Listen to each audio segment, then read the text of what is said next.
Greetings and welcome back to Room 303 and our chats with Emily as we are calling our readings through the poetry of Emily Dickinson contained in the Johnson edition. We turn now to poem 621, I Asked No Other Thing. Now, in many ways, we're back to our study of earlier poems. Do you guys remember in 49, I never lost as much but twice, and that was in the sod. Twice have I stood a beggar before the door of God. Angels twice descending reimbursed my store.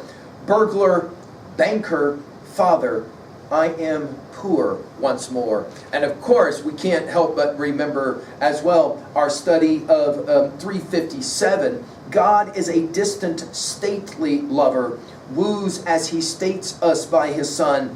Verily a vicarious courtship, Miles and Priscilla were such an one. But lest the soul like fair Priscilla choose the envoy and spurn the grove, vouches with hyperbolic archness Miles and John Aldine were Semnum. And then you'll remember, of course, most radically, 376. Of course I prayed.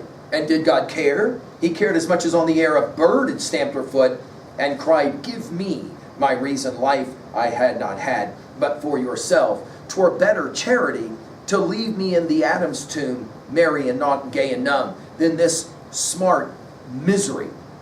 Now, there is a note that the scholar priest shares with us that we want to point out, that in a letter number 230, Emily wrote to her cousins the previous year saying that she had carried out a request that they had made, and then she finishes that note by saying, quote, is there anything else, as the clerk says, end quote. Now, in this poem, the clerk will be the mighty merchant deity. Now, our assumptions are that you've been following our stuff at learnstrong.net, down that left-hand side, Chats with Emily, our playlist. I'm hoping that you've worked through our set of introductory comments as well as the preceding 620 poems. We just finished with 620, it makes no difference. And if you have, then you will be able to put a poem like this within the context of a number of those earlier poems, even, of course, 620 itself. Now, I want you to pay attention to what one scholar has called the ironically detached voice of this poem. And it seems that Emily is the great poet of asking for the thing she can't get. The longing poet, some have called her. And I think it fits rather nicely with this poem. She says it this way. I asked no other thing. No other was denied. I offered being for it. The mighty merchant sneered. Brazil? He twirled a button without a glance my way.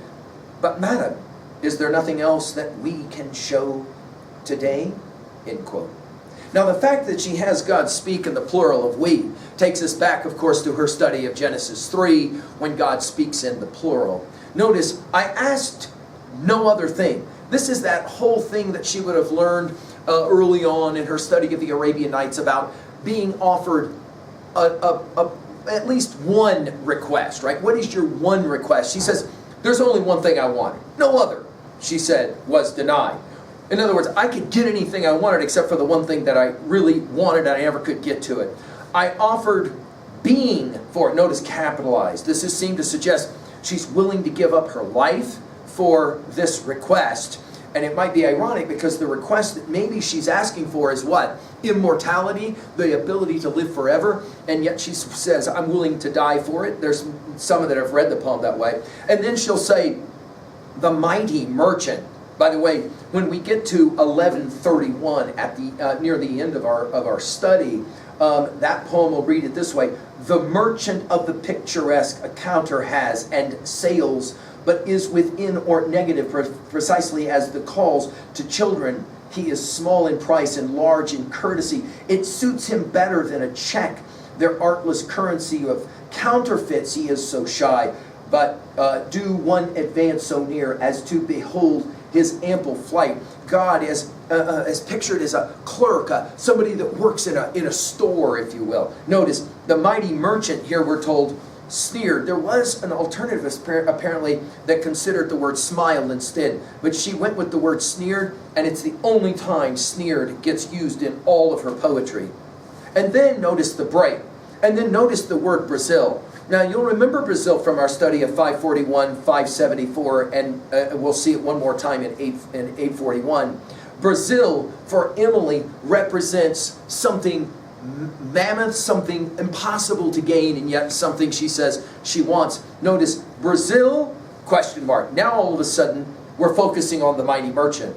He twirls a button. Now, it's interesting. Twirled gets used one and only one time, and it's right here. He twirled a button without a glance my way.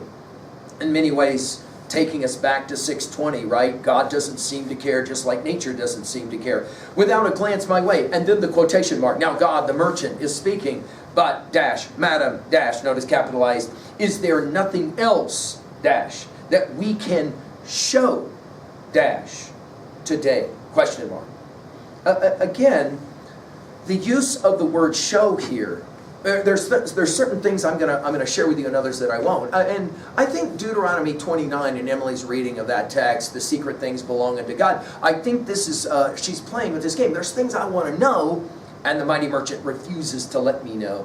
At 2A, I think the message here is that it is hard to often not get the one thing, the one Brazil that one wants. At 2B, I think there are some key words here, especially sneered and twirled, which again only gets used once in all her poetry, quite remarkable. At 3A, well, again, go back to your study of 376. I think it works rather nicely here.